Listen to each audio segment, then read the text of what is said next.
লাইলাতুল কদর, এই কদরের রাতটা হচ্ছে এমন রাত যেটা খায়রুম মিন আলফি শাহর, 1000 মাসের চেয়েও সেরা। 1000 মাস লাগাতার ইবাদত করলে যে সওয়াব, কদরের রাতে ইবাদত করলে এর সমান সওয়াব হবে নাকি? সমান হবে না। আল্লাহ তাআলা বলেছেন খায়রুম মিন আলফি শাহর, না, এর চেয়েও শ্রেষ্ঠ, এর চাইতেও বেশি। 1000 মাসে, অর্থাৎ 1000 মাসে হয় 83 বছর 4 মাস। তো কদরের রাতে যদি আমরা ইবাদত করি তাহলে 83 বছর 4 মাস ইবাদত করলে যে সওয়াব, সে সওয়াব আল্লাহ তাআলা আমাদের আমলনামায় নসিব করবেন। তো আমরা যেন এই কদরের রহমত বরকত থেকে যেন আমরা বঞ্চিত না হই। তো রাসূল সাল্লাল্লাহু আলাইহি ওয়াসাল্লামকে সান্ত্বনা দেওয়ার জন্য যে, হে নবী, আপনি চিন্তিত হবেন না। বনি ইসরাইলের অনেক লোক 1000 বছর হায়াত পেয়েছে, শত শত বছর ইবাদত করেছে, জিহাদ করেছে, তারা হায়াত পেয়েছে বেশি কিন্তু তারা কদর পায়নি। আর আপনার উম্মতকে আমি হায়াত দিয়েছি কম কিন্তু তাদেরকে কদর দিয়েছি। সুবহানাল্লাহ বিহামদি, লাইলাতুল কদর দিয়েছি, যে কদরের রাত 1000 মাসের চেয়েও সেরা।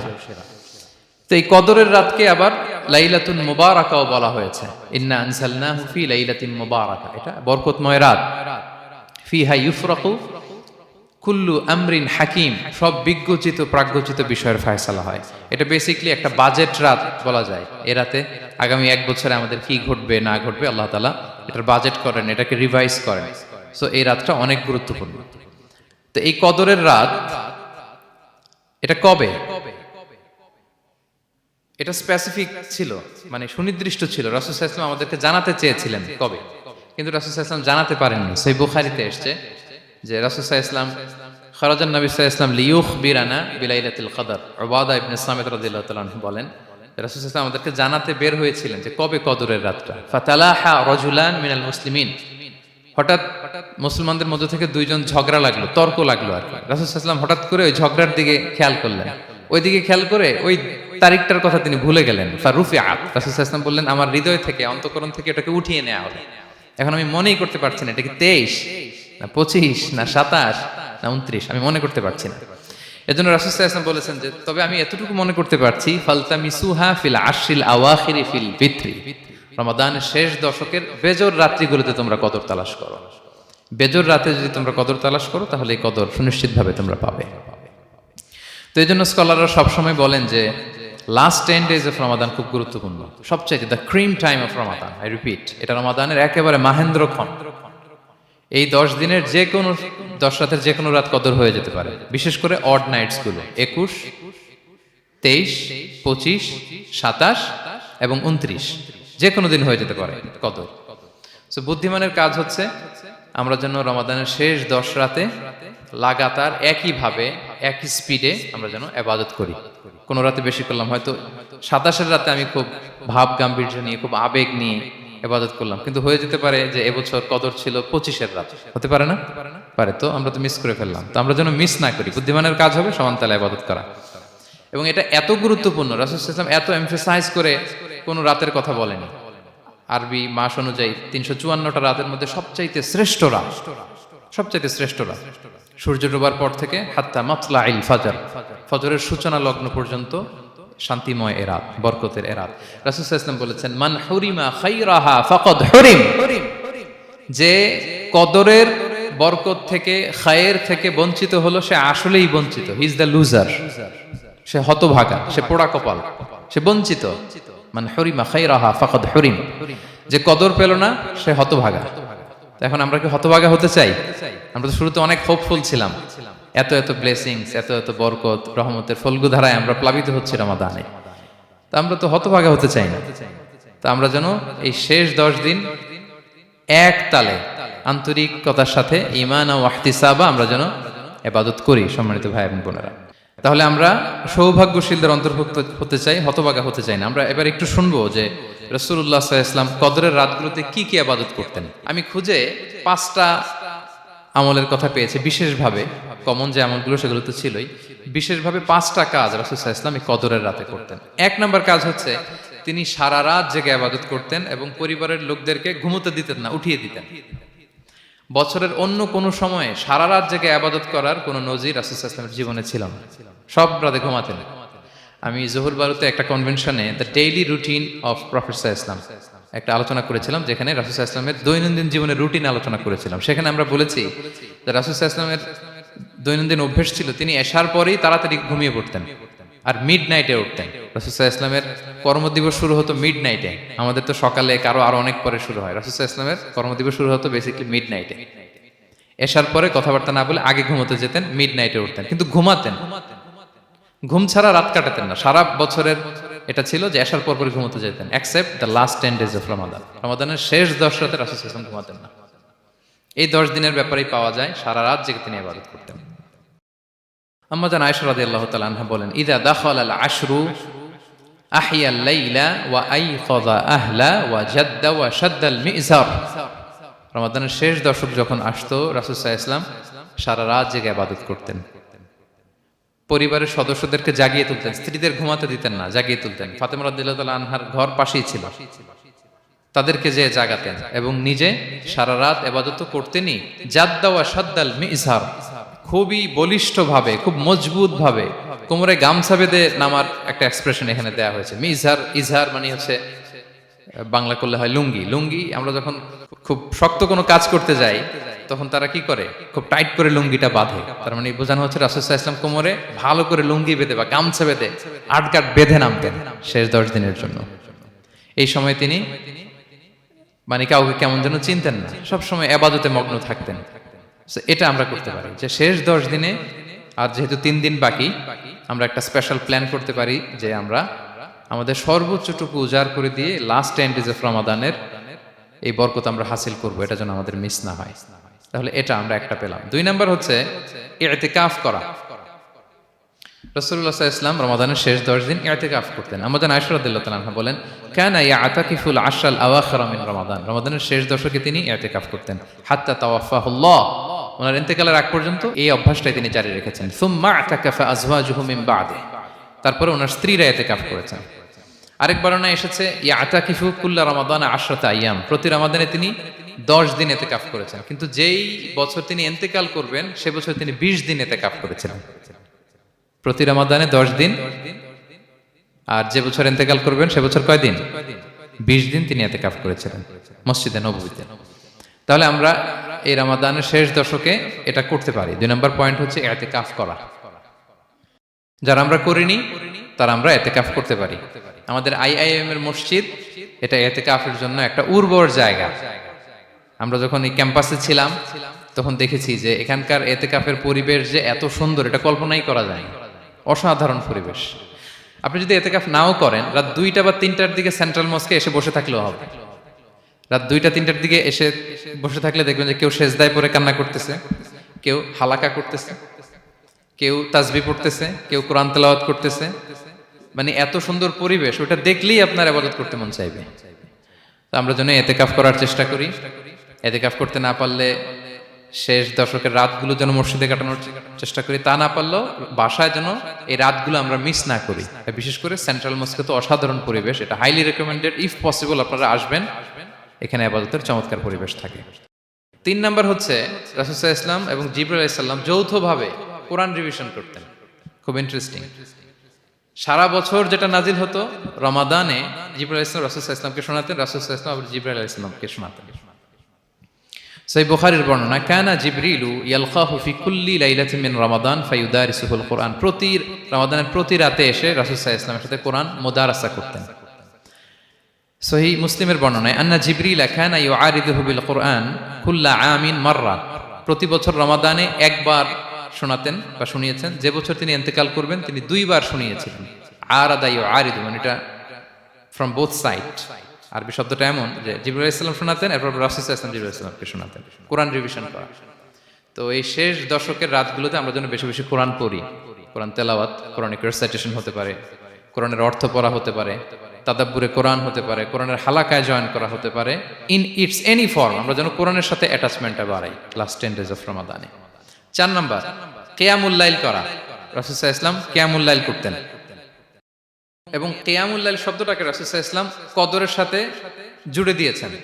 সহিহ বুখারীর বর্ণনায় তিনি বলেছেন, মান কামা লাইলাতাল কদরি ঈমানা ওয়া ইহতিসাবা গুফিরা লাহু মা তাকাদ্দামা মিন যামবি। কদরের রাতে যে কিয়ামুল লাইল করে বিশ্বাস নিয়ে এবং নাজাতের প্রত্যাশা নিয়ে, তার পূর্বের সমস্ত গুনাহ আল্লাহ তাআলা ক্ষমা করে দিবেন।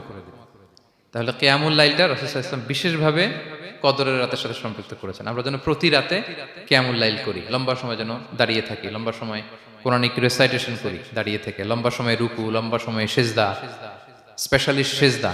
আখরাবু মা ইয়াকুনুল আবদু মির রাব্বিহি ওয়া হুয়া সাজিদ ফাআকসিরু ফিহি দুআ। বান্দা যখন সিজদায় থাকে আল্লাহ সবচেয়ে কাছে থাকে, তো আমরা তো আল্লাহর সবচেয়ে কাছে যেতে চাই এই ক্রিম টাইমটাতে, কি বলেন? আমরা যেন লম্বা সময় সিজদাতে থাকি। কিন্তু আমাদের অনেকের যেটা হয়, নামাজে তাড়াহুড়ো, অনেকের সব ব্যস্ততা যখন নামাজে দাঁড়াই এরকম হয়ে যায়। রাসূল সাল্লাল্লাহু আলাইহি ওয়াসাল্লামের সালাত যদি আমরা খেয়াল করি, বিশেষ করে কিয়ামুল লাইলে এত যে সুন্দর ছিল, আম্মাজান আয়েশা রাদিয়াল্লাহু তাআলা আনহাকে জিজ্ঞেস করা হয়েছিল যে, হে আম্মাজান, রাসূল সাল্লাল্লাহু আলাইহি ওয়াসাল্লামের কিয়ামুল লাইল কেমন ছিল, কিভাবে কিয়ামুল লাইল করতেন? তা আম্মাজান আয়েশা দেখেন ওনার এক্সপ্রেশনটা কত সুন্দর। তিনি বলেছেন, ফালা তাসআল আন হুসনিহিন্না ওয়া তুলিহিন্না। রাসূল সাল্লাল্লাহু আলাইহি ওয়াসাল্লামের কিয়াম যে কত সুন্দর ছিল, কত লম্বা ছিল, আমায় জিজ্ঞেস করো না, আমি বলতে পারবো না। আমরা অনেক সময় যখন খুব বেশি চমৎকার কিছু হয় তো আমরা কি বলি, ভাই এত সুন্দর ছিল, আমি বোঝাতে পারবো না, এরকম বলি না? যে এত অসাধারণ, আমি বলে বোঝাতে পারবো না। বাংলাতেও কিন্তু আমরা বলি এত চমৎকার, বলে বোঝাতে পারবো না, শব্দের বুননে, ভাষার বুননে আমি ফুটিয়ে তুলতে পারবো না। তো আম্মাজান আয়েশা এটাই বলেছিলেন, ফালা তাসআল আন হুসনিহিন্না ওয়া তুলিহিন্না।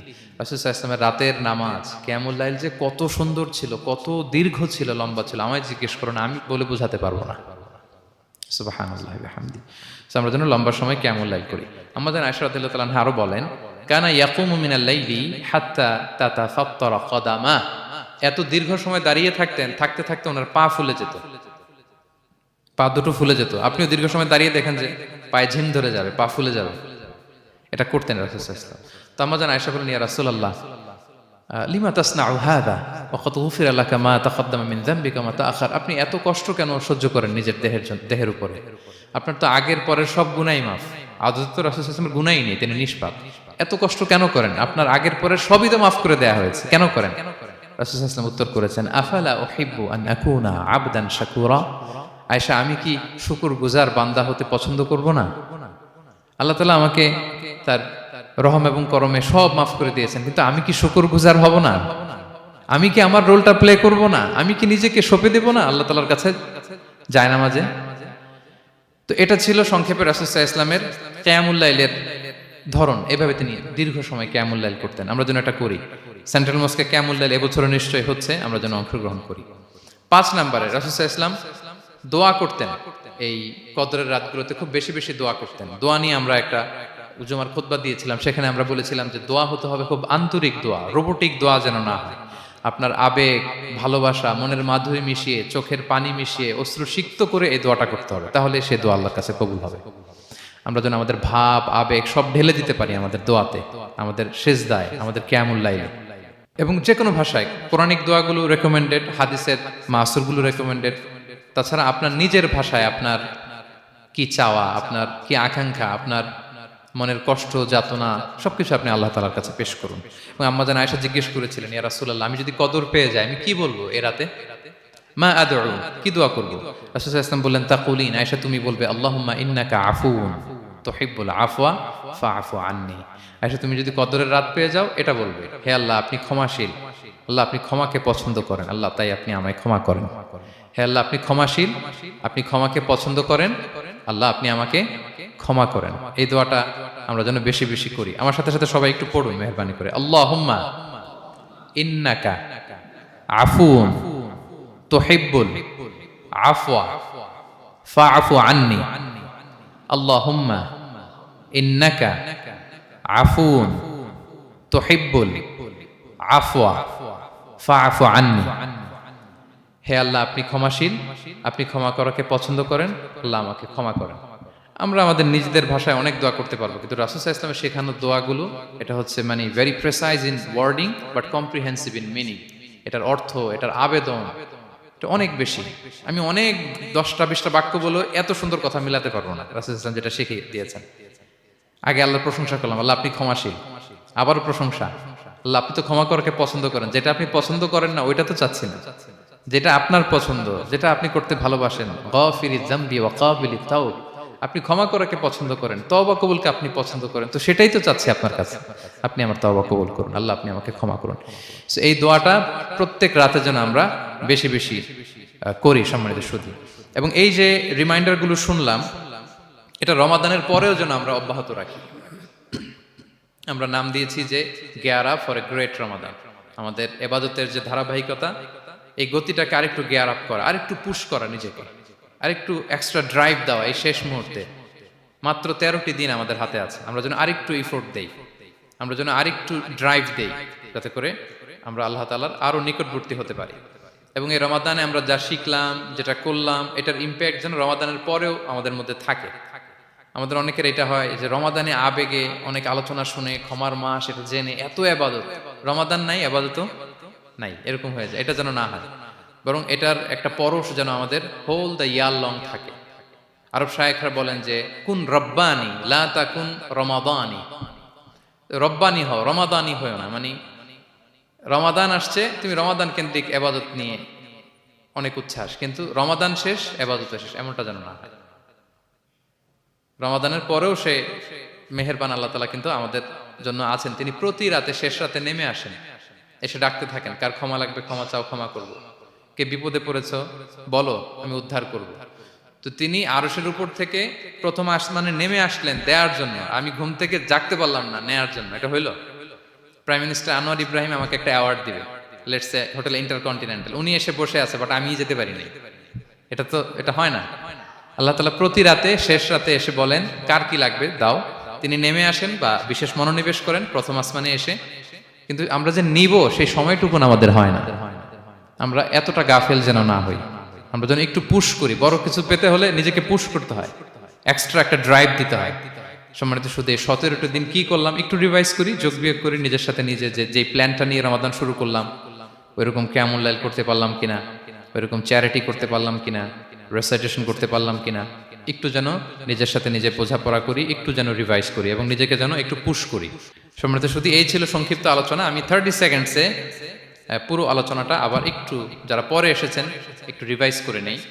আমি শুরুতে এভাবে শুরু করেছিলাম যে রমাদান এটা হচ্ছে it's a month of hope, এটা আশা জাগা নিয়ে একটা মাস। এই মাসের যে রহমত বরকতের যত যত হাদিস কোরআনের আয়াতগুলো আমরা বলেছি, এগুলো শুনলে আমাদের মধ্যে একটা আশা জাগে, আশাবাদী হয়ে ওঠে যে আমার এই মাস আমার মুক্তির মাস, আমি মুক্তি পাবো। কিন্তু at the same time it's a month of warning, এটা আবার সতর্কতার মাস। রাসূলুল্লাহ সাল্লাল্লাহু আলাইহি ওয়াসাল্লাম বলেছেন রোজা রেখে যে মিথ্যা ছাড়লো না, পাপ ছাড়লো না, তার ধ্বংস। আবার 3বার তিনি আমিন বলেছেন। বেসিক্যালি এটা একটা বদদোয়া যে মান আদরাকা রমাদান ওয়া লাম ইগফার লাহ, যে রমাদান পেয়েও নিজের গুনাহ ক্ষমা করতে পারলো না, তার ধ্বংস। সো আমরা আশাবাদী হব। আল ঈমানু বাইনাল খাউফি ওয়ার রাজা, বিশ্বাস হচ্ছে আমার মধ্যে ভীতিও কাজ করবে, আবার আমার মধ্যে একটা হোপ থাকবে, এটাই ঈমান। সো আমরা যেন এই ওয়ার্নিং গুলো আমাদের মাথায় রাখি, যে আমরা যেন আল্লাহর নৈকট্যপ্রাপ্ত বান্দা হতে পারি, ক্ষমাপ্রাপ্তদের অন্তর্ভুক্ত যেন আমরা হতে পারি। এরপরে আমরা বলেছিলাম যে লাআল্লাকুম তাত্তাকুন অ্যাচিভ হচ্ছে কিনা আমাদের প্রত্যেক কাজে এটা খেয়াল করতে হবে। আমাদের সম্মানিত ইউসুফ স্যার খুব সুন্দর করে এটা বলেছেন যে আল্লাহর সচেতনতা, আল্লাহর ভয়, to build up the sense that Allah is watching me, এই সেন্সটা আমার সব কাজের মধ্যে থাকতে হবে। যদি লাআল্লাকুম তাত্তাকুন অ্যাচিভ হয়, সাকসেসফুল, একটা সাকসেসফুল প্রোডাক্টিভ রমাদান আমরা কাটাচ্ছি। আর যদি লাআল্লাকুম তাত্তাকুনের সমস্যা, তার মানে we have to revise hour schedule, যাতে করে আল্লাহর এই সচেতনতা আমরা বিল্ড আপ করতে পারি। এরপর আমরা বলেছি যে আমরা সংযমটা যাতে এনশিওর করি, রমাদানের যে সংযম, নিজের প্রবৃত্তির উপর আমরা বিজয় লাভ করি। সারা বছর প্রবৃত্তি জিতে, রমাদানে আমরা জিতি। এরপর আমরা চ্যারিটির কথা বলেছি। রাসূল সাল্লাল্লাহু আলাইহি ওয়াসাল্লাম খুব জেনারাস হয়ে যেতেন রমাদানে, আমরা যেন আমাদের দানের হাতকে আরো প্রশস্ত করি। এবং রমাদানে আমাদের কমিউনাল স্পিরিট চলে আসে, আমাদের বেসিক্যালি একটা সেলফ ট্রান্সফরমেশন হয়, অনেক বদ অভ্যাস আমরা রমাদানে ত্যাগ করি, বাকি মাসেও যেন এটা আমরা কন্টিনিউ করি। আর সবশেষে আমরা লাস্ট 10 days অফ রমাদানের গুরুত্ব নিয়ে বলেছিলাম যে রাসূল সাল্লাল্লাহু আলাইহি ওয়াসাল্লাম খুব হতাশ হয়ে পড়েছেন যে অন্য নবীর উম্মতেরা অনেক হায়াত পেয়েছে, আমরা পেলাম 60-70, তো আমার গুনাহগার উম্মত কি করবে? আল্লাহ বলেন লাইলাতুল কদর খায়রুম মিন আলফি শাহর, নবী হে আপনার উম্মতের জন্য আমি কদরের রাত দিয়েছি, যে এক রাতে ইবাদত করলে 1000 মাসের চেয়েও বেশি সওয়াব তারা পেয়ে যাবে। সো এই কদরের রাত যেন আমরা মিস না করি। কোনটা কদরের রাত? আমরা বলেছিলাম শেষ 10 দিন সমান তালে ইবাদত করব। বিশেষ করে আমরা গুরুত্ব দিব অড নাইটস গুলোতে, 21, 23, 25, 27, 29 আমরা গুরুত্ব দিব। এবং রাসূল সাল্লাল্লাহু আলাইহি ওয়াসাল্লাম বলেছেন মান হুরিমা খায়রাহা ফাকাদ হুরিম, যে কদরের বরকত মিস করলো সে বঞ্চিত, সে হতভাগা, হি ইজ দ্য লুজার। আমরা যেন লুজার না হই, আমরা যেন গেইনার হই এই বরকতের মাসে।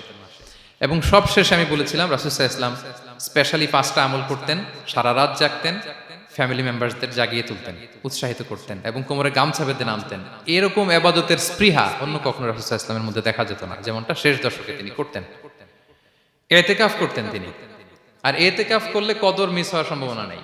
এটা 21-এ হোক, 25-এ হোক, 23-এ হোক, আমি তো মসজিদে, আমি তো কিয়ামুল লাইলে অংশগ্রহণ করতেছি, আমি তেলাওয়াত করতেছি, আমি প্রতিদিনই দোয়া করতেছি, মিস হওয়ার কোনো সম্ভাবনা নেই। আমরা যেন ইতিকাফের চেষ্টা করি, অথবা পার্ট টাইম ইতিকাফ যেন অন্তত করি, 5 দিন 3 দিন, অথবা রাতের সময়গুলো মসজিদে যেন আমরা কাটাই। 3 নাম্বার বলেছিলাম রাসূল সাল্লাল্লাহু আলাইহি ওয়াসাল্লাম, জিবরাইল আলাইহিস সালাম কোরআন রিভিশন করতেন। আমরা যেন কোরআন রিভাইজ করি, রেসাইটেশন করি বেশি মাত্রায় শেষের 10 দিন। কিয়ামুল লাইল, ফালা তাসআল আন হুসনিহিন্না ওয়া তুলিহিন্না, কত সুন্দর কিয়ামুল লাইল ছিল, বলে বোঝানো যাবে না।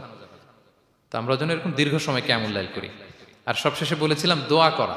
দোয়া করা হচ্ছে দোয়া মুমিনের হাতিয়ার। দোয়া মানুষের জীবন চেঞ্জ করে দিতে পারে।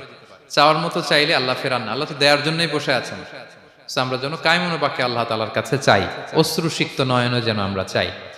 অনুতপ্ত বান্দার চোখের পানির ফোঁটা আল্লাহর কাছে খুব প্রিয়। 2 ফোঁটা আল্লাহর কাছে সবচেয়ে প্রিয়, জেহাদের ময়দানে মুজাহিদের রক্তের ফোঁটা আর অনুতপ্ত বান্দার চোখের পানির ফোঁটা। বান্দা অনুতপ্ত হয়ে, রিপেন্টেন্ট হয়ে, চোখের পানি ছেড়ে যখন কাঁদে আর দোয়া করে, ওই চোখের পানি চোখ বেয়ে, নাকের ডগা বেয়ে মাটিতে পড়ার আগেই আল্লাহ তার সব গুনাহ মাফ করে দেয়। আমরা যেন সেই অনুতপ্ত বান্দাদের কাতারে শামিল হতে পারি। রাসূল সাল্লাল্লাহু আলাইহি ওয়াসাল্লাম যেভাবে কিয়ামুল লাইল করতে আমাদেরকে উৎসাহিত করেছেন, আমরা যেন সেভাবে কিয়ামুল লাইল করতে পারি।